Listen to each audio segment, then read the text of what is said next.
Hello. Good morning. Tom nailed it. I'm a mess. I don't know if he was looking at my notes or not, but he took some of the things I wanted to say, and that was one of them. Has anyone here ever read a book by C.S. Lewis? Just any C.S. Lewis book? Yeah. C.S. Lewis is this author who super thoughtful, very deep, poetic, gives awesome discourse on philosophy, theology, or sometimes just stories that he's making up. What's interesting is if you read the intro of his books, it's a chapter-long disclaimer. It's him saying things like, I am not an expert on this. This idea in this book I actually took from this person, and they did it better than I did. He gives all these things he says what he's not trying to do. He says the things he's not an expert in, and he openly says, these are the ideas that aren't original to me. And when I speak in front of people, Pat and we're used to giving messages and things like that. I always feel a deep pull to say something like that in the same way that C.S. Lewis does. I want to attempt a type of disclaimer for you guys. The way I know to talk is from the heart.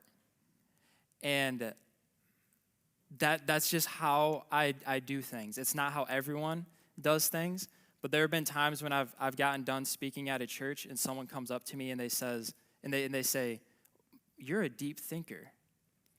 But they don't mean it as a compliment. They don't mean it as an insult either. It's like they just want me to know, like, Harrison, I think you should know, you think deeply. That should inform how you communicate. Like, that should help me realize not everyone thinks the way that I think, just like not everyone thinks the way you think. So I'm coming at you today with a certain perspective, a certain experience that I've had, and also I'm young and I'm dumb. So there's a lot of life I have not seen yet, and yet I'm up here chatting with you guys, and there's a lot of things about this that are weird and interesting. I'm excited. I hope you're excited too. Some of the ideas in this I got to come to because of help from Tom and from Anthony, some of the things we're going to be talking about. And what we're going to be looking at, the idea for today is leaving the tombs behind. That is the title. We're going to get into John 5. We're going to get into a little bit of my story. And Pat and Tom already mentioned some of the connections. I've lived with Tom and Amy for over 3 years. That's pretty cool. I work with Pat and Emily for a ministry called His House, and I'd be remiss if I didn't do this really quick. Our job at His House is to build Jesus-centered community on college campuses, although it's not specific to college students. It's just young adults who want community. We build Jesus-centered community, and we disciple young adults in the ways of Jesus. It is our full-time job. It is wonderful. And if you are interested in helping us with anything we have going on, if you got any of the notes, on the last page, there is a QR code. For 2 of our events a week, on Sunday nights and Thursday nights, we share a meal with college students. But Pat and I should just say Pat, can't make those meals every week or twice a week. And if that's a demographic that you're passionate about and you want to help us reach them, we often share meals together. And having a meal provided for 15 to 20 college students is something that is incredibly helpful for us. All right, that was another announcement, even after you said last one. Sorry about that. But the title for today, the other connection, sorry. Yeah, I'm the younger brother of the guy who shared last week. And I'm so thankful for what Taylor got to share because he was talking about life things that are so practical. Sleep, money and giving, generosity. And I hope today to partially continue in the vein of testimony, of here's something that has happened in my life recently that can hopefully help you guys out as well. So the idea is leaving the tombs behind. How can we leave behind evils that have been done against us? How can we walk away from darkness of the past and into healing and into light? And an image Anthony helped me come up with is this. I want us to get this in our mind and keep it for the rest of the message. Picture you and picture your life as a house with property. So there's a house and there's a yard with grass and whatnot. All of us have had trash thrown on our property. We've had damage done to the house to varying degrees. Maybe your house, someone has straight up come and broken the windows, smashed down the doors, and put cracks in the walls. Some of you might be more like me, where it's less of someone invading and doing that damage explicitly and more like somehow mold was planted in the walls and it spread throughout the house and over time made things weak. We're going to say those are evils that have been done against us. And what can be done about that now? So we're going to talk about sin and blame. We're going to talk about a little bit of my story and a passage from John 5. We're going to talk about responsibility and forgiveness, and then end by talking about attachment and freedom. Sound okay? Sweet. All right, you can go to the next slide. This is Luke 24, 1 through 5. Excuse me. But on the first day of the week at early dawn, they went to the tomb, taking the spices they had prepared. These are the women who followed Jesus. They were going to the tomb to see Jesus' body. This is Sunday morning. And they found the stone rolled away from the tomb, but when they went in, they did not find the body of the Lord Jesus. While they were perplexed about this, behold, two men stood by them in dazzling apparel. And as they were frightened and bowed their faces to the ground, the men said to them, "Why do you seek the living among the dead?" Good question. Why do you seek the living among the dead? So along with the house image, I want that question to be something that rings through our conversation today. Are there things it's time to leave behind because it's not where God is anymore? And the angels, being honest with the women, are like, nice, you came to the tomb, that's good, but it's not where the one who is now living, that's not where he is. Why do you seek the living among the dead? So first, you can go to the next slide. We're going to talk about sin for a second. Sin, there's something I always try to keep in mind with sin. This is, at least as far as I understand, I think this is how it works. It's less of a tally list of things that we have done wrong, and it's more of this interesting infection. Jesus uses a parable in Matthew 15, and he uses the word defiled. It's like something has teamed up with our desires and produced something unclean within us. And there are two aspects of it I think are important. I think we have all been unfair victims of sin. The way the world is set up, and this isn't meant to be a bad thing, is I am within your reach, meaning you can hurt me or you can bless me. You are within my reach. I can hurt you or I can bless you. We're in a world where what we do affects other people, and unfortunately, we have all had evil done against us, and it is wrong. The other side of sin is if we dig deep enough, we find that we have also been a willing participant in sin. While people have thrown trash on our property, they've done damage to our house, we have done similar things to other people. And sin leads to something interesting. I want to talk about blame for a second. The whole text is up there, but we're going to look at, we're not going to unpack all of it in depth. But basically what's happening is The first disobedient act had just occurred. Adam and Eve did the thing God told them not to do. And what happens is they sewed fig leaves together and made themselves loincloths. Adam and Eve start hiding from each other. The man and his wife hid themselves from the presence of the Lord God among the trees of the garden. They hide from God. That stuff, it just wasn't happening before. And then when God comes and has a conversation with each of them, they do this blame game where Adam says, well, this woman that you, fun fact, you gave her to me, by the way, she gave me the fruit and I ate. And then when God talks to Eve, she says, well, the serpent deceived me and I ate. And you'll notice they're not wrong. The serpent did deceive Eve and she ate. God did make Eve and give her to Adam.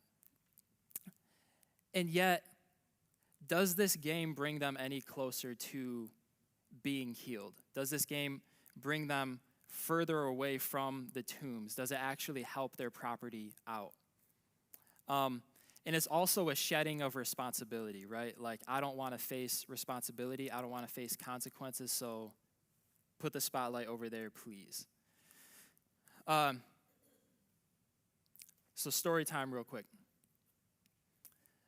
The past couple years, I have learned by talking with my brothers, Taylor being one of them, we have realized we've been talking about life, talking about pain, and we found out that our parents didn't do a perfect job at raising us.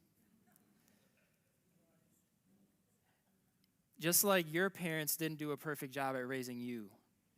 And if you are parents, I hope you're the first ones ever to do it perfectly. I'm holding out hope for you. So this is like not groundbreaking news, but it was to me.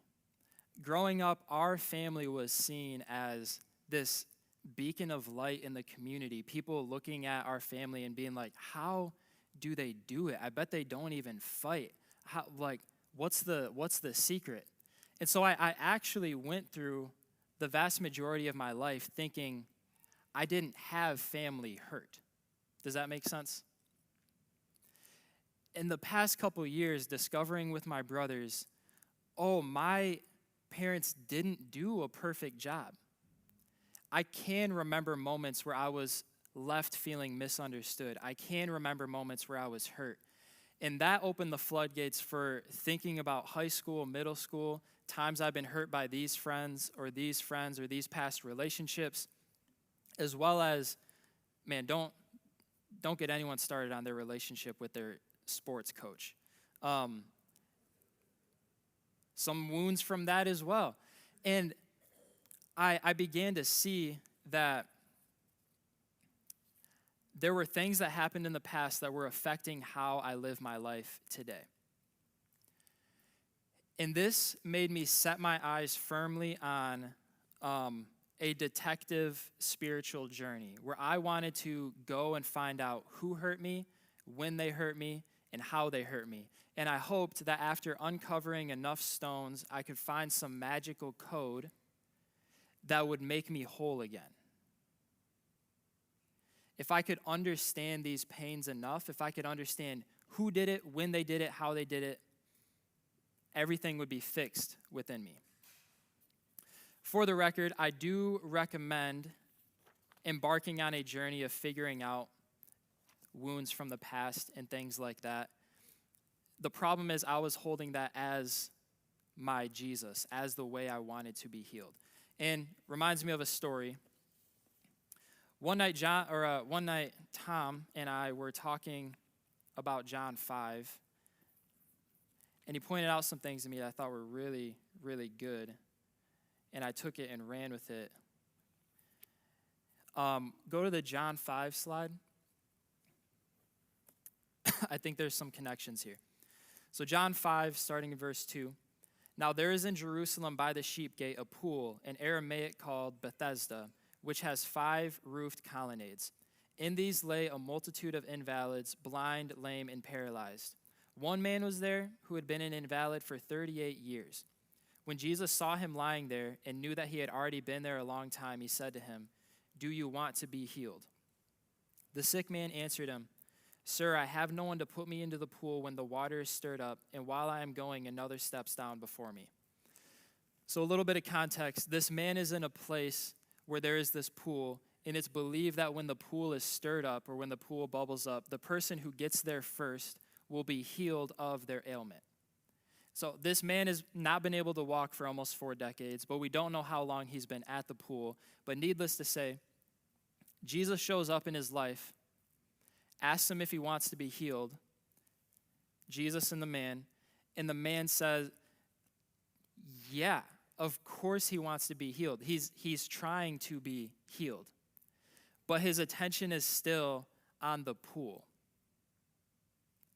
Yes, I want to be healed, but no one is helping me get to the pool. Yes, I want to be healed, but people are getting in my way, and they're inconveniencing me from being healed. But what you notice about Jesus' question is he didn't ask about the pool. He didn't ask who wasn't helping the man. He asked a yes or no question. Do you want to be healed? And the reason this was hitting me in my life is because I had my eyes set on a certain way I was determined to get my healing. On this detective's journey, finding out the wounds, the who, the how, the when they got there, and if I could figure that out enough, I could be healed. And I began to see, like, Jesus is actually kind enough that he can help me in my healing without all those requirements being met. And again, I'm not saying ignore all of that, right? I hope you guys hear me. I wanted healing in a confusing way because I was saying, yes, I want to be made whole if this person understands what they did wrong to me. Yes, I want to be healed if this person gets what they deserve. I want to be healed if I can figure this part out by myself. And so I'm left at this interesting spot because apparently Jesus is willing to help me even if it's not in the way I thought. And even if it's not with the exact mode that I was pursuing at the time. Sorry if this is too specific or it's not making sense. We're going to keep unpacking it.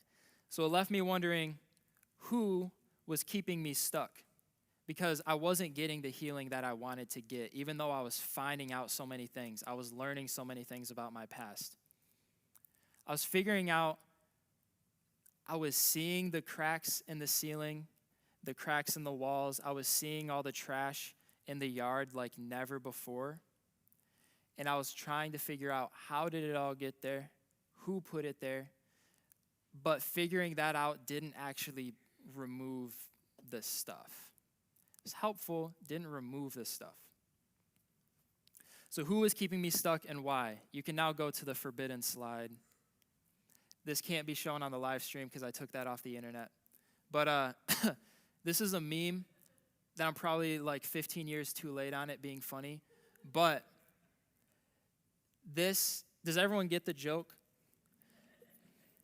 This guy woke up this morning and he said, I'm finally going to get the courage to talk to the person who keeps taking all the money out of my bank account. And he musters up the courage. He walks in the bathroom and points at the mirror because it's him.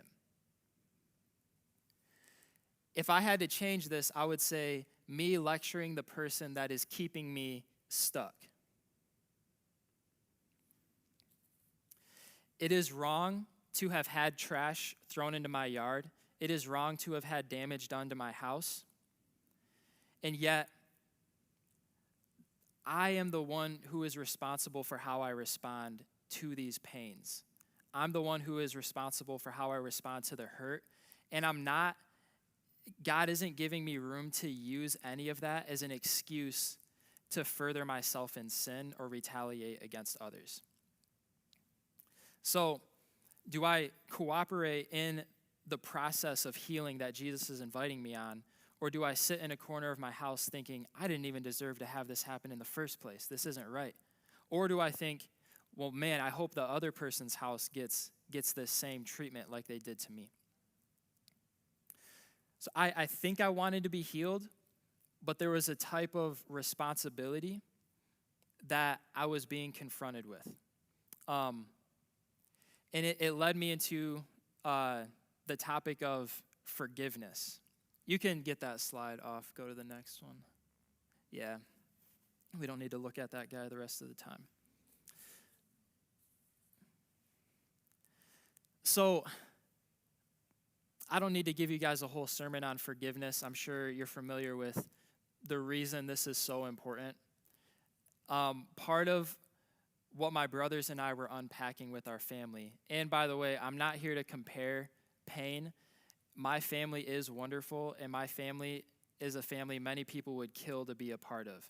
And my mom's over there today, and you should meet her because she is awesome. She's just not perfect, just like none of you are perfect, and I'm not perfect, as Tom pointed out. So I was being invited to forgive people who had hurt me. And something interesting I found out about forgiveness recently is that the Greek term for it in the New Testament is this word called aphiemi. And the word aphiemi isn't just translated as forgiveness in the New Testament. It's also what is used when Jesus heals Peter's mother-in-law of a fever. The fever aphiemi her. It's also the word that is used when the disciples leave their nets to follow Jesus. They aphiemi their nets. It's the same word used in the Lord's Prayer. Lord, aphiemi us our debts as we aphiemi our debtors. This word means to send away, to not hinder, to leave. It's a type of release. And what I was being invited into with my responsibility in the kingdom of God, my responsibility with my property is the hooks and the daggers that people have put into my heart, friends from middle school, being a younger brother and having older brothers, coaches from high school, whatever it is. I was being invited to take those hooks out, drop them to the ground, and say, that person is just in the hands of the Lord.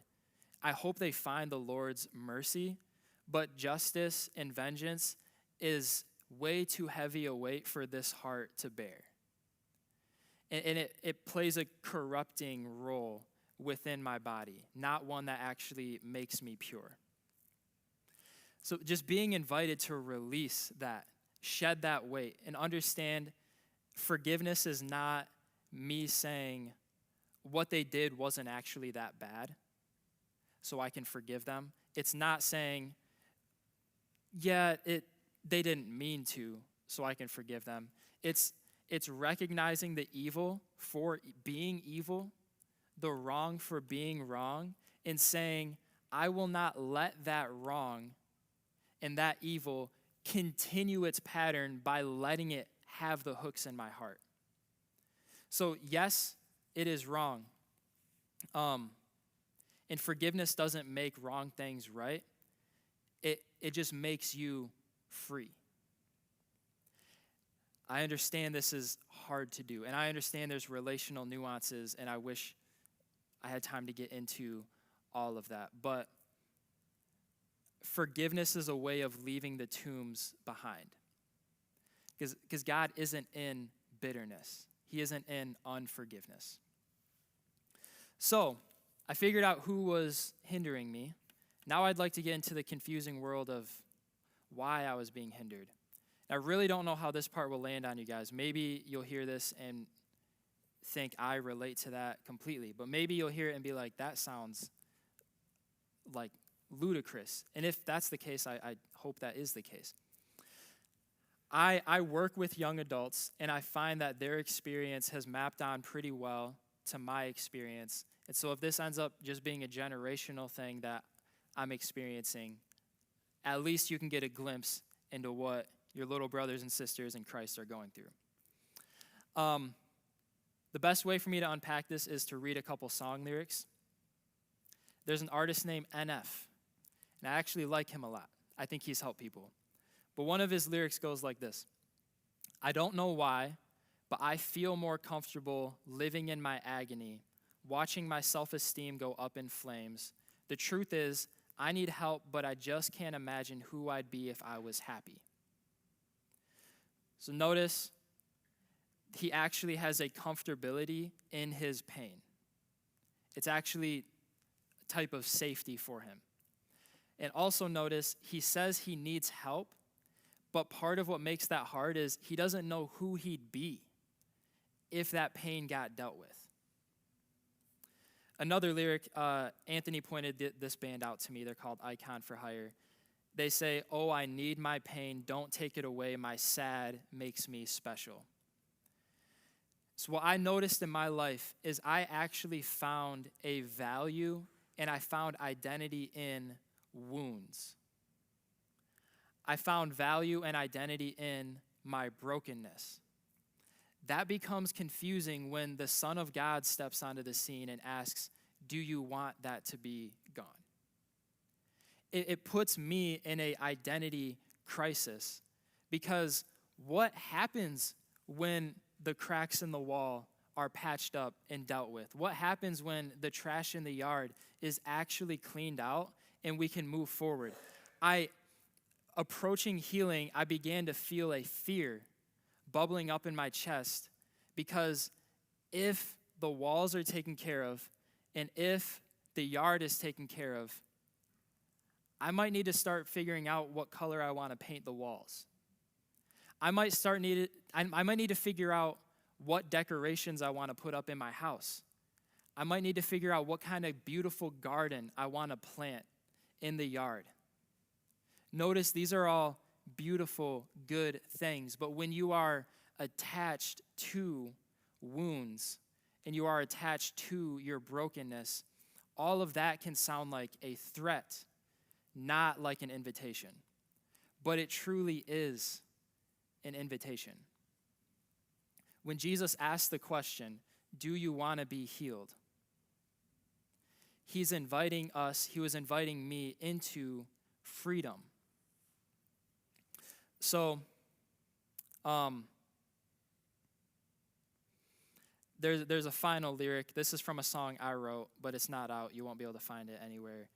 But it's me talking to God, and I say, you're outpacing me, taking me to a place you can't wait to see, but I don't know where you're headed. I liked it better when the journey was just make-believe.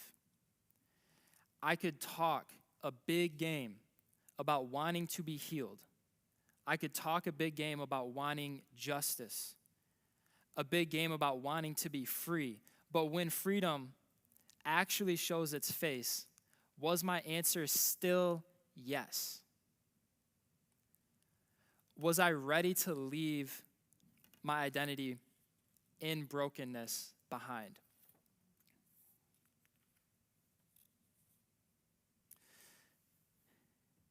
And I was, because it took me way too long to realize this, but all that, my comfort zone was poisoning my heart. The badge of honor I wore regarding my pain was not actually doing me any good. But it took time for me to realize that. And now I do want freedom. I began to realize that my self-deprecation was actually a sign of immaturity and lack of faith.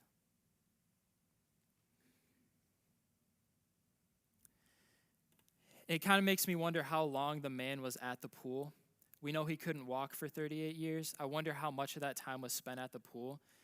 And just imagine for most of that time, he is there, and he has his mind set on this way that he is going to be healed. And his heart is growing increasingly bitter to all these people who keep stepping in his way whenever he's trying to get healed. And yet Jesus comes, heals him, and he doesn't get the resolution to any of that stuff. He didn't get it through the pool that he was there for. The people who didn't help him didn't get the stern talking to that they may have deserved. But the man got to walk. The man got to leave. I want to do that. The thing that's hard for me is permitting healing means my home changes now.